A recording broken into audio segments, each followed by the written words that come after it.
Please rise and bow to your spirit as Reverend Barbara lights our chalice this morning. And as she does so, I invite you to speak aloud our affirmation. It's on the back of your order of service. Love is the doctrine of this church. The quest for truth is its, and service is its prayer. To dwell together in peace, to seek knowledge and freedom, to serve human need.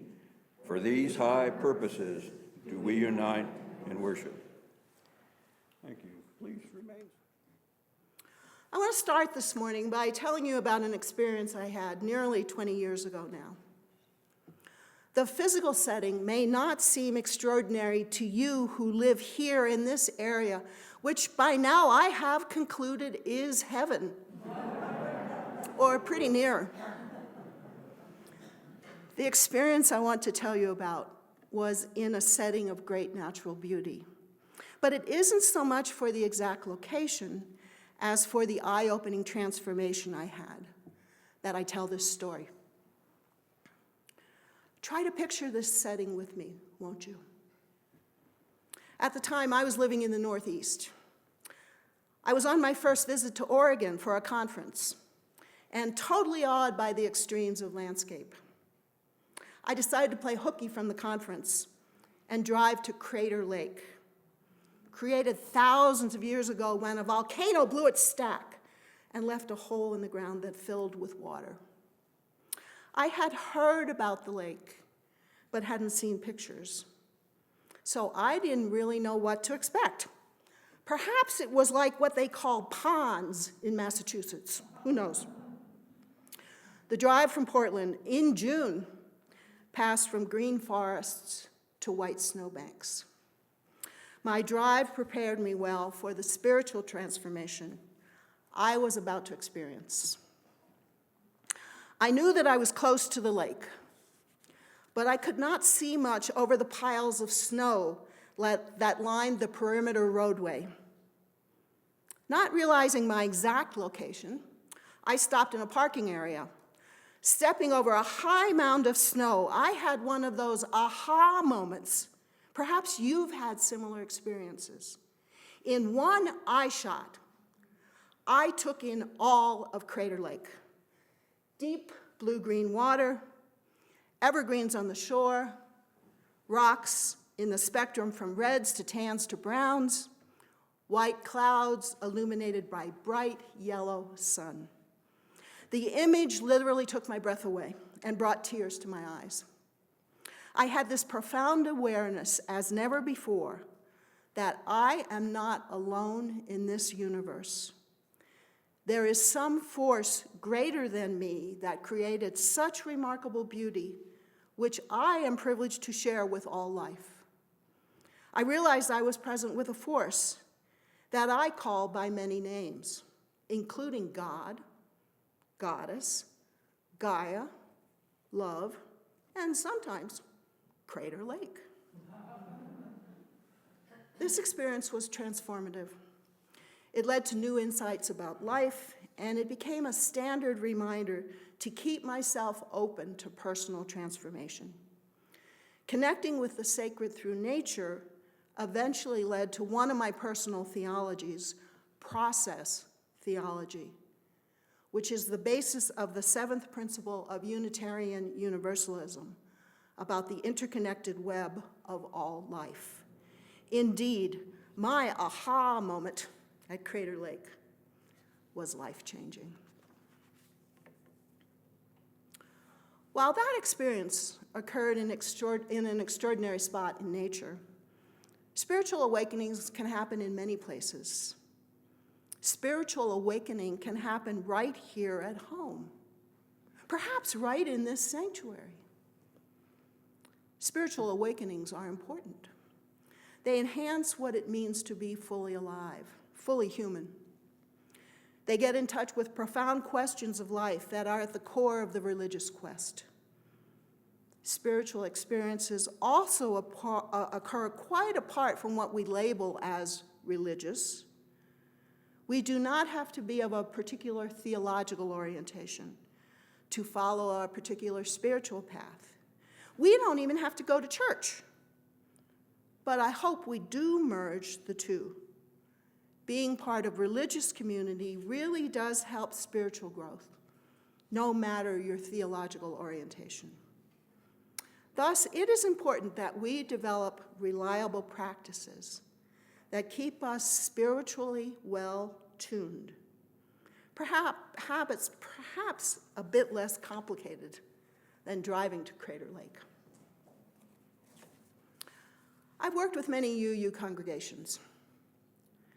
My experiences with persons of liberal faith is that the concept of spirituality is often wide-ranging, sometimes confusing. So today, as we continue to get to know one another, for this first of my interim boilerplate sermons, I want to explain what I mean by spirituality, which you will hear me speak about often. Overall, spirituality is becoming increasingly important in modern life. Many people searching for a religious home say they are seeking spirituality. It's an important concept for Unitarian Universalists. I'll explain my understanding of spirituality and encourage each of you to define it for yourself. For me, spirituality is about creative connections at 4 levels, which weave in and out and through one another to generate harmony in life. First, there are connections within myself, how my parts fit together, how I feel connected, mind and body and emotions. I know when I'm not spiritually tuned, and sometimes you know it as well, when I haven't exercised enough or taken enough downtime, or when I play those same mental tapes over and over and over, you know, the tape that never stops. When I'm spiritually fit, mind, body, and emotions click. Perhaps some of you know what I'm talking about. 2, spiritual connections link me with all other living creatures, humans, other animals, plants. These connections remind me of this very special condition called life, respecting all life and nurturing both living and dying, as we heard about in our story, is spiritual practice. 3, closely connected to the second is connections with inanimate substances, earth, air, fire, and water, resources which sustain life. It's essential spiritual practice to support Mother Earth, the source of these resources. And 4th, spiritual connections link me to some mystery beyond myself, which created the universe and sustains this planet from day to day. Mystery in the smallest one-celled organisms and in the vast sweep of the universe through its 14 billion years of existence. This mystery invites me to be a co-creator in beauty and in love, within me and beyond me. Said theologically, I am panentheist, understanding the divine as within me and much more than I am.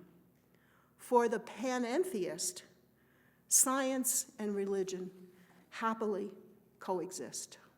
So perhaps you've got a new vocabulary word to take to your next cocktail hour conversation.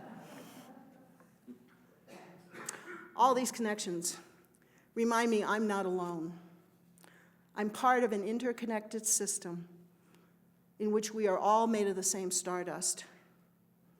Reminders of this connectedness helps calm the franticness of living and the fear of dying. Spiritual connections reinforce what it means to be alive, how we say yes to life. Thus, any activities that fine-tune these connections are spiritual practices. Sometimes spirituality is equated with otherworldliness or surrender. I've often wondered this might be a reason that spirituality has negative connotations among some self-reliant, rational Unitarian Universalists. I would like to suggest another view, that spirituality is not about withdrawal from life, but the opposite, engagement with life.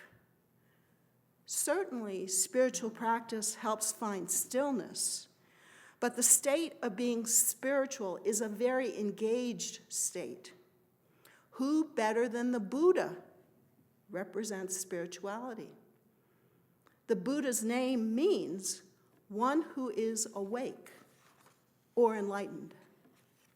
This is a very humanistic view of spirituality, isn't it? It starts in the awakened human. Buddhists call being awake mindfulness. Being mindful, we develop deeper awareness of those 4 layers of connections I described earlier. The Buddhist Thich Nhat Hanh explains mindfulness like this, quote, "The state of peace and relaxation from sitting mindfully differs from the lazy semi-conscious state in resting and dozing, which is like sitting in a dark cave. In mindfulness, one is restful and happy, alert and awake. The mindful person should be no less awake than the driver of a car or a person walking on high stilts. Only with this kind of vigilance can you realize total awakening," unquote. Thich Nhat Hanh jolts us into realizing how easy it is to go about humdrum tasks without being mindful. He says that when we wash the dishes, we should really wash the dishes. Some of you perhaps have heard this. Think only about the dishes and count every stroke of the dishcloth. Or when we eat a tangerine, really savor each wedge individually and completely before popping the next wedge in your mouth. Have you ever not been mindful? Have you ever not heard the bird singing outside your window? Or seen the bud opening on the bush you walk past every day? Or have you ever missed the correct exit off the highway? I won't ask for a show of hands. Or the child smiling at you? Just a few weeks ago, I wasn't mindful. How many times I walked on the path between the patio and Columbine House through blue mushiness on the concrete, and it didn't occur to me that above my head were 4 plum trees just loaded with rich, ripe plums. I became mindful pretty quickly. I call each of us to have regular spiritual practice. Religious professionals are strongly urged to, but really everyone benefits. There's no right or wrong way.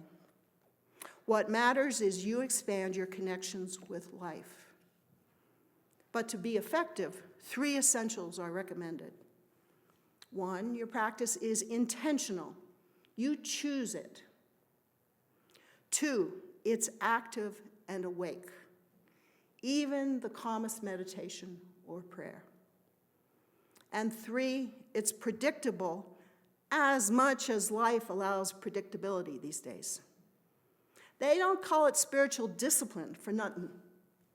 Sometimes it takes a disciplined commitment to prioritize spiritual practice. So how do we do spiritual practice?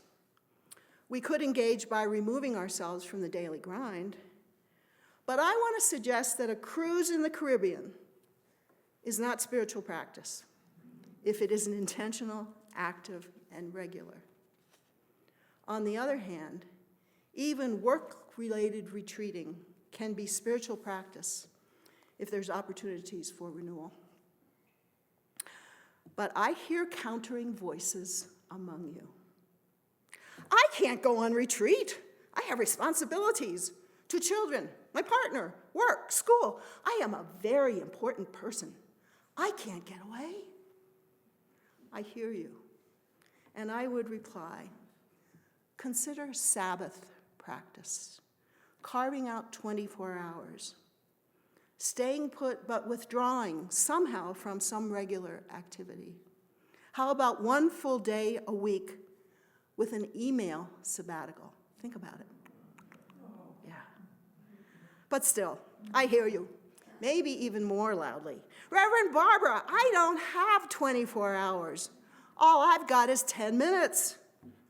So I say, use the 10 minutes. Take a mini Sabbath, like dishwashing or tangerine eating. 10 minutes spiritually focused might save you time in the long run. It doesn't need to be elaborate. Any daily activity is spiritual practice if it is intentional, active, and regular. I expect many of your current routines are spiritual practice, even if you don't call them that. See if you relate to a particular approach I want to tell you about to conclude this sermon. Several years ago, UU minister Scott Alexander published Everyday Spiritual Practice.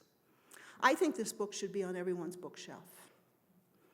Reverend Alexander defines spiritual practice through everyday activities in 5 categories he calls engagements.